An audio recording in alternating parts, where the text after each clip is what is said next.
Hari ini 27 Juni 2024 kita memperhatikan balik XAUUSD ya. Di sini dia respect pembentukan lower high, jadi higher low, lower high, lower low, lower high, dan dia akan mengalami penurunan kembali ya untuk melanjutkan pergerakannya. Yang bisa kita perhatikan di sini teman-teman adalah most probably dia akan mengalami penurunan lagi lebih dalam. Kemarin kan target saya sudah 2300 ya. Itu target ketika saya sampaikan, teman-teman bisa tonton beberapa video saya sebelumnya. Saya selalu bilang bahwa gold ini akan nyentuh ke 2300, which is sekarang sudah nyentuh 2300. If dia sudah nyentuh 2300, targetnya kemana? Sebenarnya jauh. Mungkin menurut saya dia akan makan sampai bawah sini. Ini di 2277 sampai 2266. Mungkin 2275 lah. Jadi 2280, 2275 itu sebagai patokan saya. Ya, most probably dia akan ngehit ke sana kalau memang dorongannya nanti berlangsung lebih signifikan. Apalagi jika nanti data GDP itu positif dan data dari PC Price Index-nya juga sama, positif. Itu bisa mendorong lebih jauh bagi gold ya. Makin bisa mengalami penurunan yang signifikan. Kalau misalnya kita bandingkan dengan pembentukan sekarang, ini kan masih membentuk ya. Jadi impulse base dia correction, lalu sekarang dia impulse dan dia harus melanjutkan lagi nih. Kalau misalnya kita melihat potensial dia melanjutkan untuk impulsnya terbuka lebar. Tetapi kita bisa perhatikan juga bahwa ada momentum untuk nge-buy. There's always be a momentum for us to buy di gold. Oke, sekarang saya balikin, kita akan lanjut ke Wanda. Sekarang teman-teman kita langsung marking all the zone yang terjadi. Ini yang semalam saya sampaikan, dia hanya akan bergerak lambat. Kenapa? Wajar. There's no momentum, there's no volatility. Everyone been waiting. Semua hanya menunggu. Menunggu apa? Mereka menunggu rilis data GDP, data core PC price index, data initial jobless claim, dan lain sebagainya. Oke. Jadi sambil menunggu itu, market tuh nggak akan bergerak begitu signifikan. Tetapi kalau misalnya kita perhatikan sekarang, teman-teman bisa ngelihat MACD-nya mengalami penguatan, means a good things ya. Jadi ada bullish momentumnya. See, there's a bullish momentum. RSI-nya ya kita nggak bisa berpatokan RSI. Kenapa? Karena masih di bawah dari 50, means sellernya masih kuat. Dan dia juga sebelumnya dihajar turun ke bawah. Jadi RSI-nya ada di dalam zona oversold. Benar-benar jenuh jual. Sehingga potensial kita nge-buy itu, walaupun dalam kondisi yang sangat tertekan seperti ini, itu terbuka. Ya, potensial kita nge-buy itu terbuka, sama seperti di sini.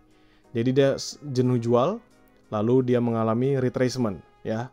Retracement dan akhirnya dia jenuh jual lagi. Dan sekarang ini potensial kita untuk mencari profit dengan menggunakan buy position. Oke, sekarang saya akan gambarkan di sini. Teman-teman bisa perhatikan.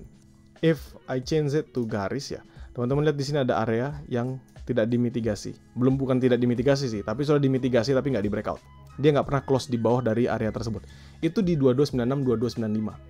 Ya, 2296, 2295 itu nggak pernah di break sama sekali. Artinya apa? Artinya ada big potential yang bisa kita manfaatkan di 2296, 2295 ini sebagai area base kita kalau kita mau nge-buy. Ya, area base kita kalau kita mau nge-buy. Saya ulangin sekali lagi. Jadi di sini 2296, nah ini area base kita untuk kita mau nge-buy. Jadi kita bisa manfaatkan momentum tersebut untuk entry buy selama dia tidak breakout. Ya. Jadi ini karena apa? Karena pergerakannya nggak akan lebar teman-teman. Ini kalau saya hapus, ya. Only by this day, hanya dari hari ini aja. Kalau misalnya kita ngelihat pembukaan di hari Kamis, ini adalah area tertingginya di hari Kamis. Ya. Area tertinggi ya 2303. Dan area terendahnya semenjak hari Kamis pembukaan itu di 2296. Jadi sebatas di sini aja. Sehingga kalau dia masih mampu mempertahankan pergerakannya di atas dari 2296 dan 2295, it is a good sign for buying position. Jadi a good sign for buying position kemana ya, dekat aja. Stop loss-nya nggak perlu jauh. Di sini ya kan, teman-teman bisa dapat 1/3 untuk target paling tingginya. Tapi kalau misalnya teman-teman pecah TP1, TP2, TP3 itu pun juga nggak masalah. Oke. Namun jika nanti ternyata 2296, 2295 ini di breakout, maka gold itu akan ngejar jauh. Ini kalau saya tunjukkan di H4 ada di area ini 2290, 2286. Ini saya panjangin aja biar teman-teman kelihatan. 2290, 2286, dan 2286 inilah menjadi area medium risk saya untuk nge-buy. Area medium risk saya untuk saya start nge-buy. Untuk selebihnya adalah high risk. Dan ingat ya, karena kita tahu pergerakannya full seller, jadi kita buy only for scalping. Ya, alhamdulillah syukur kalau ternyata dia bullish dan mengalami penguatan cukup signifikan. Tapi kalau misalnya nanti dia bolak-balik lagi seperti di sini, ya kita hanya manfaatkan sebatas untuk scalping. Lalu di mana area supply barunya? Ini ada di 2304, 2306, teman-teman perhatikan. Which is nanti ada momentum ketika dia breakout dari 2303 di sini, dia akan nge-retest di 2304, 2306. Jadi di situ ada potensial untuk nge-sell dulu. Ya, karena kan dia nutup gapnya ya, akan ada potensial nge-sell dulu di sana. Sebelum nanti, jika memang momentumnya strong terhadap buyer, maka area tersebut bisa di breakout. Jadi teman-teman bisa buy continuation, at least dia balik sampai ke 2315, 2320. Itu target saya. Jadi dia bisa nge-retest lagi nih si 2317-nya. Which is area equilibrium ya. Dia bisa nge-retest lagi 2317-nya. Untuk sekarang, kita bisa lakukan adalah entry by scalping dengan sell scalping. Di mana buy scalpingnya, ya area yang sama seperti yang saya sampaikan semalam, itu around 2296, 2295. Selama dia nggak nge-close di bawah dari 2295, teman-teman bisa tentukan pergerakannya atau tentukan area entry-nya. Misal, dia udah mendekatin close H1, harga di 2295, dan dia masih di atasnya dari 2295, teman-teman entry buy, lalu tiba-tiba dia drop ke 2294, 2293, still teman-teman masih bisa entry buy. Kenapa? Karena teman-teman masuknya dalam zona yang tepat, teman-teman konfirmasinya dengan H1 tidak breakout di 2295. Jadi teman-teman dapat 2295, 2294, 2293. Begitu ya.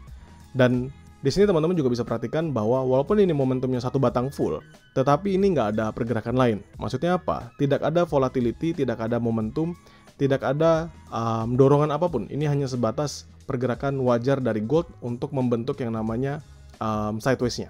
Jadi ini pembentukan base. Dan ini adalah pembentukan base yang bagus ya.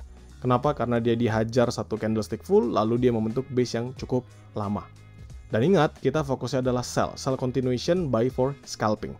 Jadi kalau misalnya ditanya di mana area scalping saya untuk buy, itu di 2296 sampai ke 2291. Jadi jauh.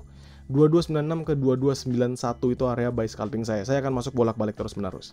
Sedangkan untuk buy continuation ya, kalau dia breakout 2306 ini, saya akan buy continuation if dia break 2306, dan saya akan sell high risk itu di 2304, 2306. Ini kan bedanya cuma 10 pips ya, ini kan 2303. Jadi saya tawar 2304, 2306. 2303, 2306 pun juga bisa sell high risk. Yang penting teman-teman paham untuk penempatan equity-nya saja. Penempatan lot sizing-nya dan juga layering-nya. Dan untuk nanti menurut saya ini pergerakan nggak akan begitu signifikan, mungkin sampai London Session, atau bahkan sampai nanti kita menjelang news. Kenapa? Karena newsnya cukup signifikan, market juga nggak mau ngapa-ngapain, sehingga the best thing yang bisa kita lakukan sekarang adalah scalping only. Jadi ups and downs, hanya scalping only. Kenapa? Karena ya, mau gimana? Teman-teman mau entry apa misalnya? Nge-buy dari bawah sini, terus berharap target 2304. Padahal tadi teman-teman bisa nge-close di 2303 semisal. Jadinya teman-teman ke floating lagi, dia turun lagi, mendekati area entry kita. Atau teman-teman lagi nge-sell, terus teman-teman targetnya jauh sampai 2290 gitu. Tapi ternyata dia nge-floating lagi. Padahal teman-teman sudah profit, padahal jarak sisa 20-30an pips, teman-teman nggak TP, sekarang malah balik ke harga modal. Jadi yang paling penting adalah bolak-balik aja. Teman-teman paham di situ. Teman-teman bisa entry dan re-entry bolak-balik dengan catatan tadi masing-masing area tidak di breakout. Ini saya akan tuliskan aja 2303.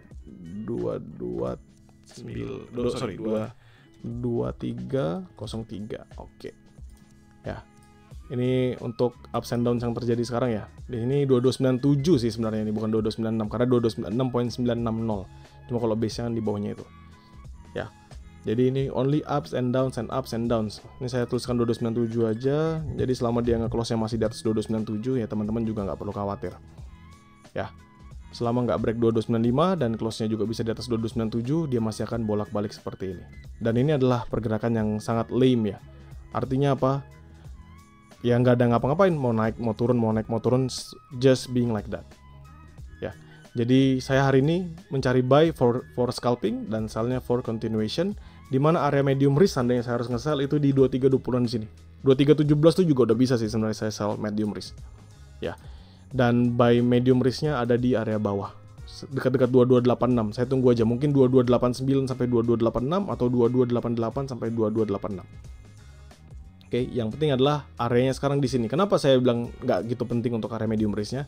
Karena most probably dia nge-hit area medium risk itu nanti teman-teman, pada saat news. Ya, dan kita ngikutin news-nya aja untuk hari ini. Kalau saya berharap sih news-nya adalah bad news. Saya berharap negatif untuk core PCE, saya berharap juga negatif buat GDP, saya juga berharap newsnya jelek lah kalau misalnya untuk initial jobless claim. Buat apa? Karena ini base yang bagus. Karena tadi teman-teman sudah ngeliat dari daily, ya, teman-teman sudah ngeliat dari dailynya bahwa kita itu perlu, ya, kita perlu untuk rebound juga nih di area 2291 2282. Untuk apa ya? At least mempertahankan lah. Dia punya momentum yang namanya pembentukan equal low. Di sini low, lalu di sini equal low, dia nggak breakout dan dia saat ini nge-retest lagi equal low-nya lagi. If dia breakout ya maka dia drop, dia drop, dia drop, dia drop. Oke. Jadi ya harapannya saya ya seperti itu. Harapan saya adalah ketemu newsnya nanti totally bad news. Tapi nanti saya akan analisis dan akan saya share di TikTok untuk penjelasannya. Mungkin sekian untuk penjelasan dari Mapking XAUUSD. Ya teman-teman bisa perhatikan aja. Entry bolak-balik, that's fine. Sell, buy, that's fine. Untuk nanti penjelasan mappingnya saya akan share di dalam Grow Account only. Jadi nanti teman-teman di Grow Account bisa langsung melihat penjelasannya dalam bentuk ketikan.